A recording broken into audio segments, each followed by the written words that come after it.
Assalamualaikum warahmatullahi wabarakatuh.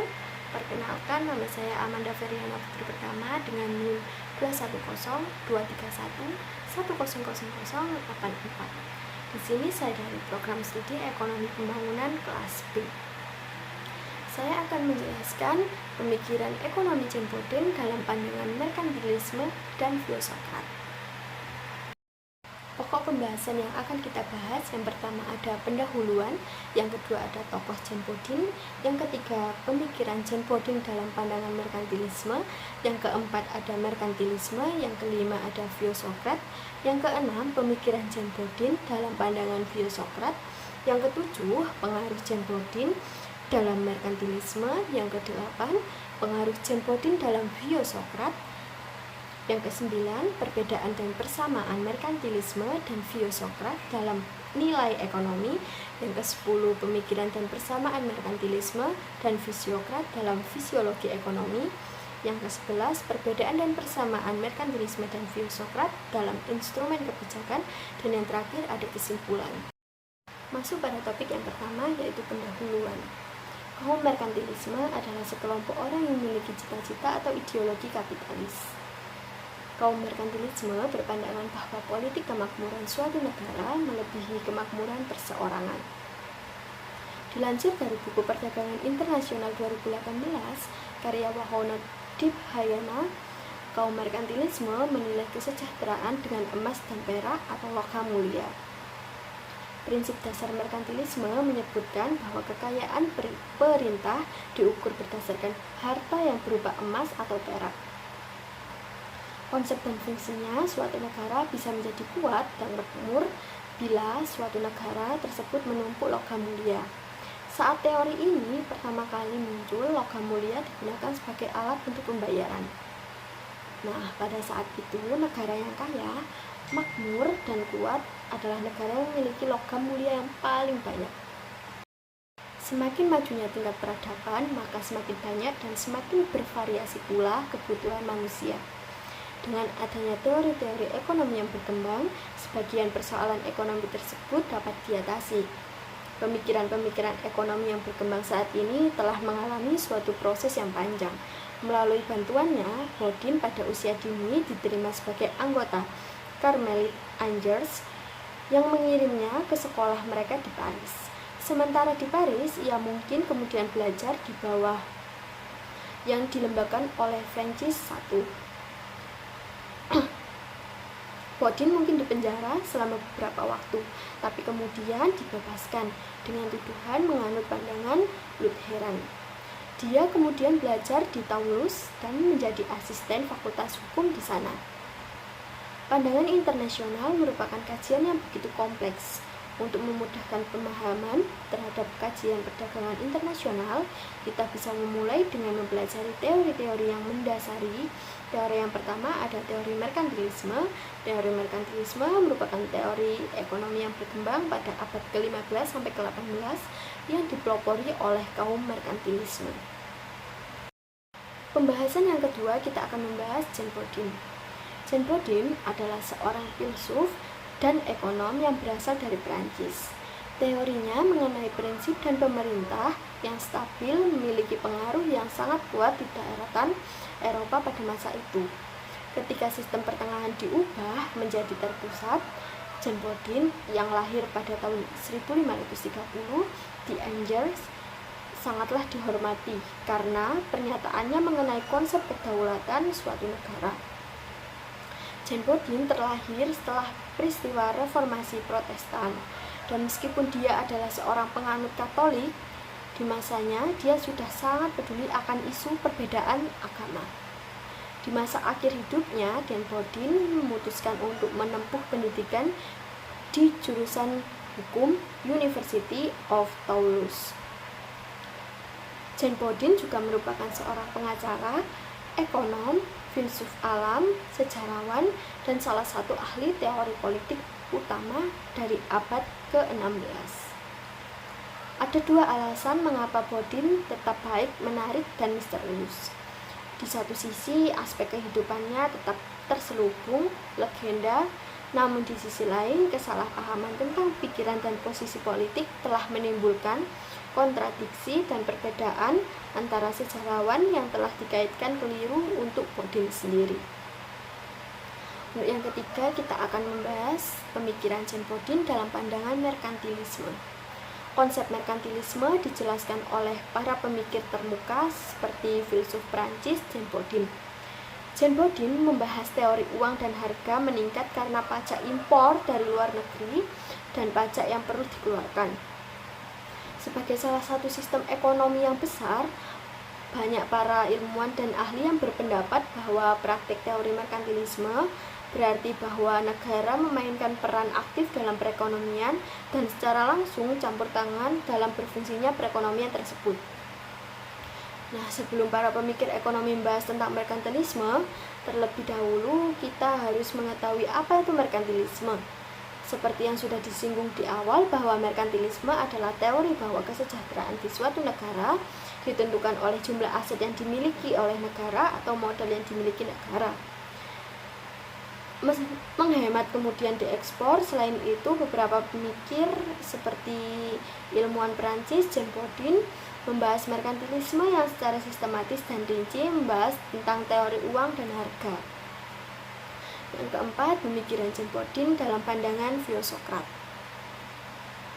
Bodin telah berhasil mempertahankan tesis ini sebagai perwakilan dari estetik ketiga. Tapi, ia dengan tegas menyangkal bahwa perkebunan atau parlemen memiliki kekuatan untuk memaksakan atau memveto undang-undang kedaulatan. Otoritas mereka secara eksklusif kondusif.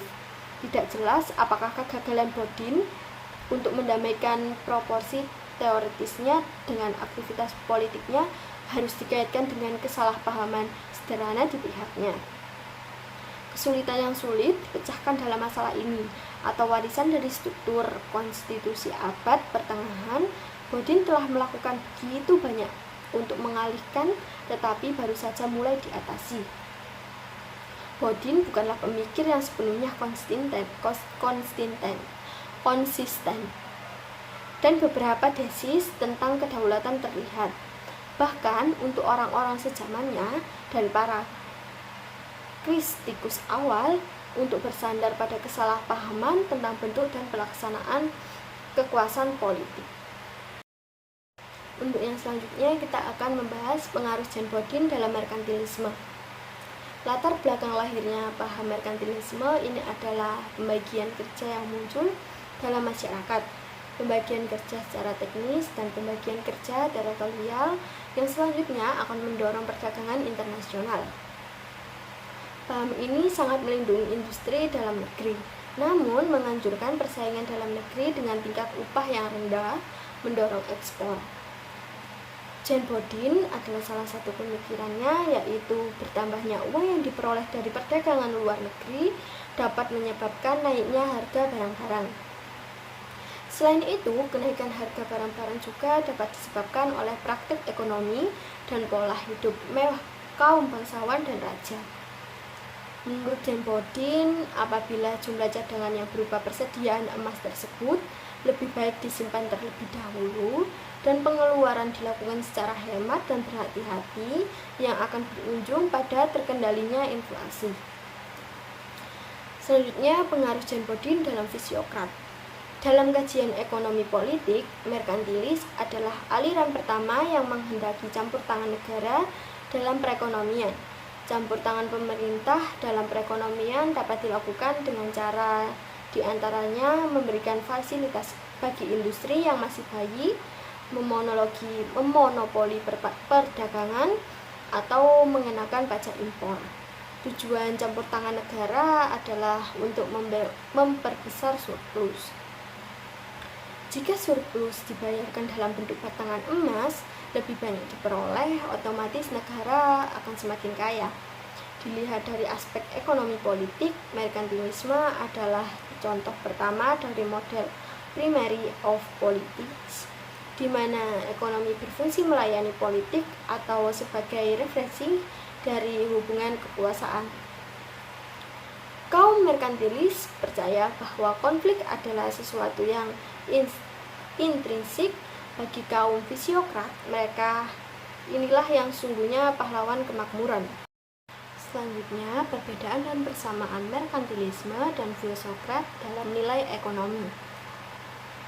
Kaum merkantilis menganggap sumber kekayaan negara adalah perdagangan luar negeri. Berbeda dengan itu, kaum filsokrat menganggap bahwa kekayaan negeri yang benar adalah sumber daya alam. Itu yang menyebabkan aliran ini dinamai aliran psiokratis, yang bergabung antara dua kata, yaitu psi yang artinya alam dan krain atau kratos yang artinya kekuasaan. Atau dengan kata lain, mereka percaya pada hukum alam. Kaum fisiokratis percaya bahwa akan alam diciptakan oleh Tuhan penuh kelestarian dan keharmonisan. Hukum yang penuh kelestarian dan keharmonisan ini berlaku kapan saja, di mana saja, dan dalam situasi apapun. Kaum fisiokrat memulai revolusi ilmiah dengan melihat paradoks bahwa Perancis adalah negara kaya. Setelah menerapkan merkantilisme, justru menjadi salah satu negara yang miskin karena adanya krisis produktivitas. Oleh karena itu, dalam memulai revolusi ilmiah, kaum filsokrat tetap memperlihatkan sisi penawaran seperti halnya pendapat kaum merkantilisme, tetapi lebih mengarahkan kepada ekonomi mikro dengan sebidang tanah individual dan penggarapannya atau petani sebagai satuan ekonomi. Kaum fisiokrat percaya bahwa sistem perekonomian juga mirip dengan alam yang harmoni. Selanjutnya kita akan membahas perbedaan dan persamaan merkantilisme dan filsokrat dalam fisiologi ekonomi. Merkantilisme merupakan model kebijakan ekonomi dengan campur tangan pemerintah yang dominan dan politik kolonial. Sedangkan kaum filsokrat menganggap bahwa sumber kekayaan yang senyata-nyatanya adalah sumber daya alam. Kaum filsokrat percaya bahwa alam diciptakan Tuhan dengan penuh kelestarian dan keharmonisan. Sedangkan kaum merkantilis bertolak ukur pada banyaknya emas yang didapatkan, sehingga konsep kemakmuran dilihat dari seberapa banyaknya emas yang dimiliki. Selanjutnya, perbedaan dan persamaan merkantilisme dan filsokrat dalam instrumen kebijakan. Merkantilisme mengajarkan bahwa pemerintahan suatu negara harus mencapai tujuan dengan memperlakukan perlindungan terhadap perekonomiannya, dengan mendorong ekspor atau dengan banyak intensif dan mengurangi impor, atau biasanya dengan memperlakukan tarif yang lebih besar. Kebijakan ekonomi yang bekerja dengan merkantilisme seperti inilah yang dinamakan dengan sistem ekonomi merkantilisme. Fisiokratisme menentang komersialisme, dan bagi mereka jenis kebijakan yang memerlukan intervensi negara menghasilkan penurunan dalam kegiatan ekonomi dan kemakmuran suatu negara. Tujuan utama dari fisiokratis adalah pengayaan negara, penguatan di atas semua kekuatan, dan mampu memperlakukan serangan frontal terhadap merkantilisme. Dia mendukung kepentingan pemilik tanah dan mereka memiliki modal yang melimpah. Maka dapat disimpulkan, pemikiran ekonomi John Bodin menurutnya bertambahnya uang yang diperoleh dari perdagangan luar negeri dapat menyebabkan naiknya harga barang-barang. Selain itu, kenaikan harga barang-barang juga dapat disebabkan oleh praktik monopoli dan pola hidup mewah dari kaum bangsawan dan raja. Dalam praktik tersebut, biasanya rakyat menjadi korban sehingga sangat kejam pada saat itu. Bodin sependapat dengan bahwa negara mempunyai kekuasaan yang mutlak terhadap warga negara. Karena negara berada atas hukum, sebenarnya teori yang mereka dikemukakan oleh Bodin ini agak berlebihan.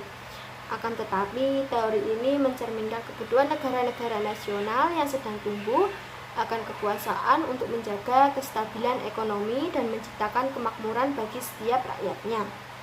Menanggapi perilaku mewah-mewahan yang dilakukan oleh kaum bangsawan, John Bodin menekan apabila jumlah cadangan yang berupa persediaan emas tersebut lebih baik disimpan lebih baik terlebih dahulu, dan pengeluaran yang dilakukan secara hemat dan berhati-hati yang akan berujung pada terkendalinya inflasi. Dari John Bodin tentang nilai uang dinilai sangat maju, karena dari itu dalam selang waktu sekitar setengah abad Irving Fringer melakukan sebagian teori dasarnya, yakni teori kuantitas uang. Sekian penjelasan dari saya, kurang lebihnya saya mohon maaf. Terima kasih. Wassalamualaikum warahmatullahi wabarakatuh.